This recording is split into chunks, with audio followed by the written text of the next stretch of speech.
Welcome to RickRackRuby. I'm Laura Kluvo. Today we will be making this vintage lace collage angel Christmas ornament. She's fun and easy, so let's get started. To get started on the lace collage angel ornaments, I have prepared some fabrics. I'm using the same 3 fabrics that I used for my stockings. And I cut the 50 weight Pellon and sewed it to the back just to get this ready, just for preparation. This is my pattern. I will describe it for you at the end of the video. I think I'm gonna start with this one, this lace print, but I'll wind up making all of these eventually. And I have my pile of lace over here, the same box of lace. I have a shoe box full of lace that I was using for the stocking, so you might recognize some of the same items. I'll definitely be using this purple. And let's get started. It is nice to have a formula, and so although I never really thought of this as a formula, I tend to divide my angel into thirds. So this is the top, the middle, and the bottom. I'm trying to provide a variety of colors in the lace and different sheerness, and these little points or triangles, I'm going to try to make sure that they're centered. So maybe with this one in the middle. And I have my sewing machine and my glue gun, and I'm going to go ahead and sew. This is just 3 pieces to the front of this base. I zigzagged around the edge of each of these pieces of lace, and as I'm looking at it now, I think I want to add 3 buttons, 1, 2, 3, at the bottom of each one of these points in the triangle. Here are a few buttons. I'm deciding whether I want to sew them on with white thread, pink thread, purple thread, green thread. I think I'll just sew these buttons on with off-white thread.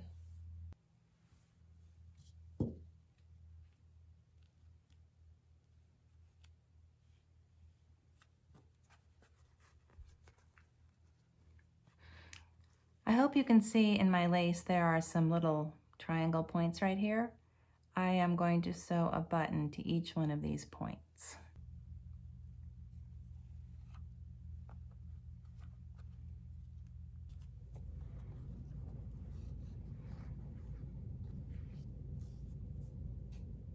Now I'll pin and stitch these right sides together, the front and the back, and I'll stitch around the sides and the bottom, leaving the top open. I sewed around the edge with a 1/4 inch seam allowance, and now I'll trim the seam allowance and turn the angel's body to the right side through this opening at the top. I'm turning this very carefully because I don't want to rip any of my lace.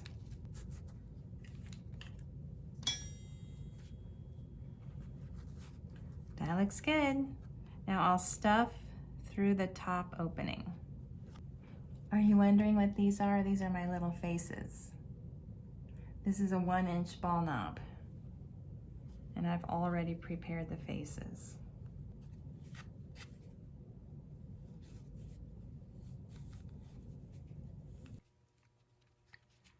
That's about enough. It's nice and plump. It's filled all the way out to the seam.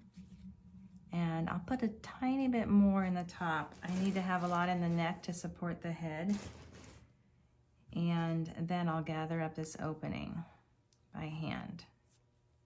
I'll come down about 1/4 inch and just stitch around the circle up here.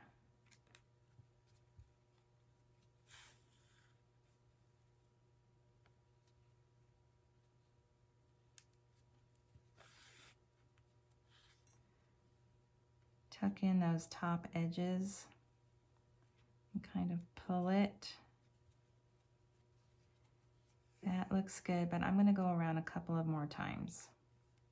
And then I'll secure my thread in the back. This will be hidden by the wings.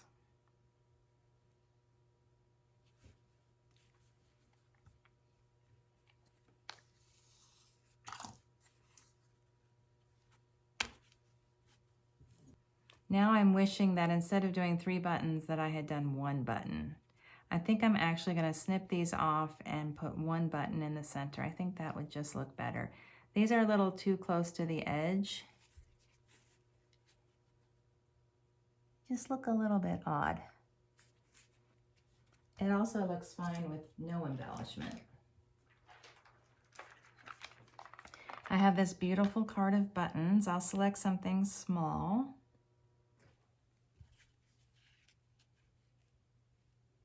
I think that's pretty.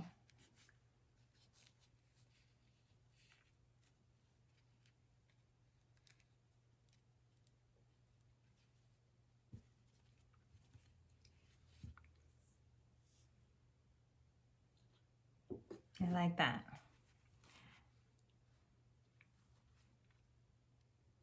The directions for making the faces are in a video, I think it's called Focus on Faces. This is the 1-inch wooden ball knob, and I've made several of these to choose from, but they're all pretty much the same. So I'm going to apply some glue to the underside here, and I'm going to press it onto the top of the body.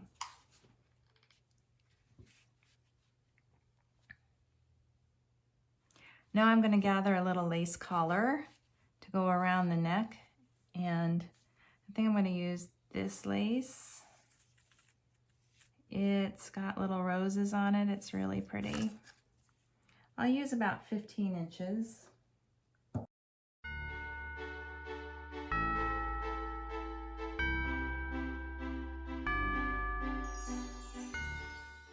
I'll place the lace collar around the neck of the angel and secure the ends in the back.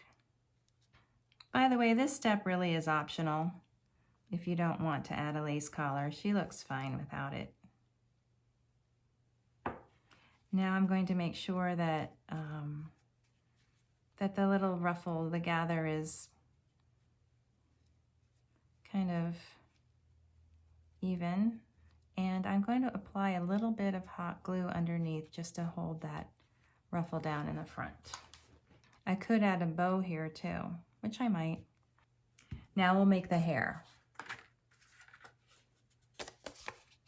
Take a 4x6 inch index card, fold it in half, like this, and then wrap, this is the yarn I like, this, it's kind of thin and loopy. Wrap the folded card about 40 times.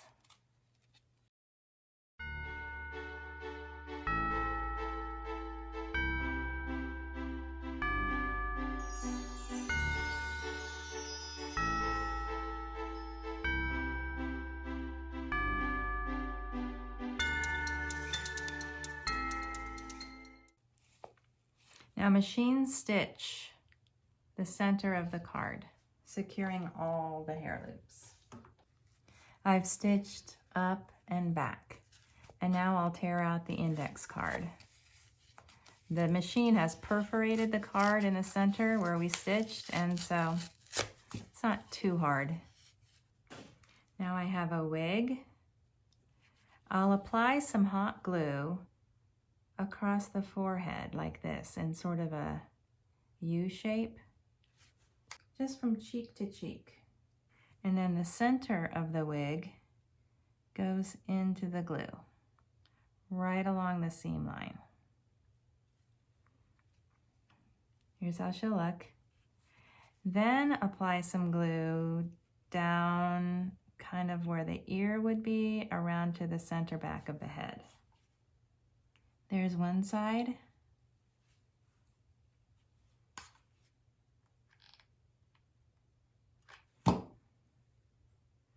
And then the other side. The ends should meet in the back center. And then draw back the hair. We've made this kind of hairstyle before. if it seems familiar. And we're going to tie it off into a little top knot or a bun on top of her head like this.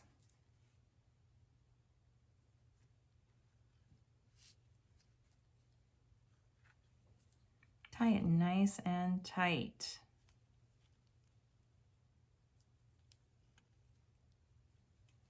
That looks good. Now she'll need a halo.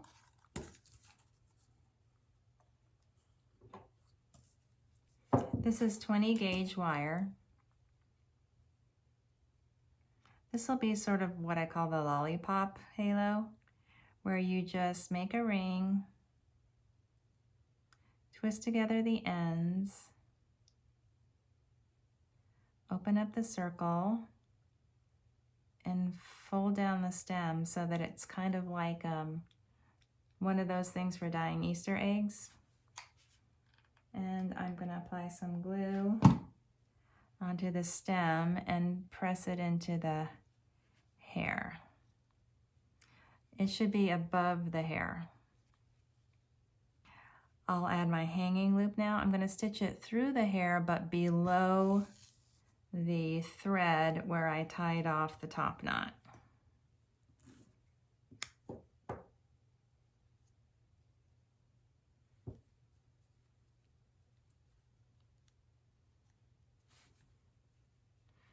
I like to add a little decoration into the hair with a couple of options.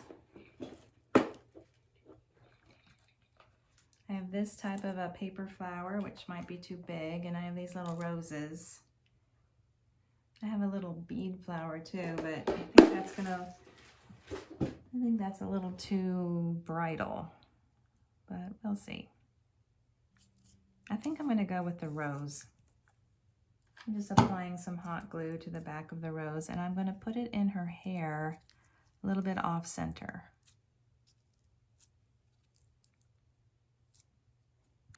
I've prepared some wings ahead of time.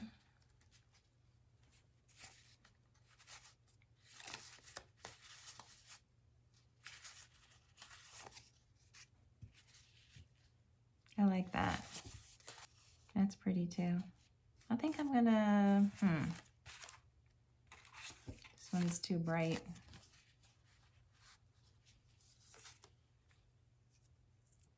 I think I'll go with this purplish one. Has that sort of antique look. So I'll apply some glue right here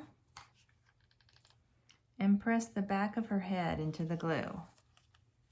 The wings need to be up a little bit higher than you might think. They're actually glued to the head and not to the shoulders or the neck or the body. But this felt a little loose, so I added some glue and glued it to the body. And she's done. The pattern is 5 inches tall, 3 1/4 at its widest point, and the important thing is that the neck edge is 1 1/2 inches across. That's important because you want it big enough so that you can stuff it and turn it through this neck opening, but small enough so that when you finish and you close off the neck that it's the exact right size for this 1 inch ball knob head. The 1/4 inch seam allowance is included. So I can see what I did is that I just marked off that top right there and then like that. 1 1/2 here, 3 1/4 and 5 inches tall. Fold it in half, round it off, and you're good. By the way, I would say that my #1 tip for this project is to listen to your lace. So if you have a piece of lace that maybe the motif is a certain size and you think, oh, if only this pattern was a little wider or a little smaller, it would just be perfect. Or maybe if this was a little bit smaller, I could get 2 out of this. Just go ahead and cut your pattern a little bit wider or narrower to accommodate the lace that you have. Listen to your lace. Thank you for watching my tutorial. If you're enjoying my videos, please like, share, and subscribe.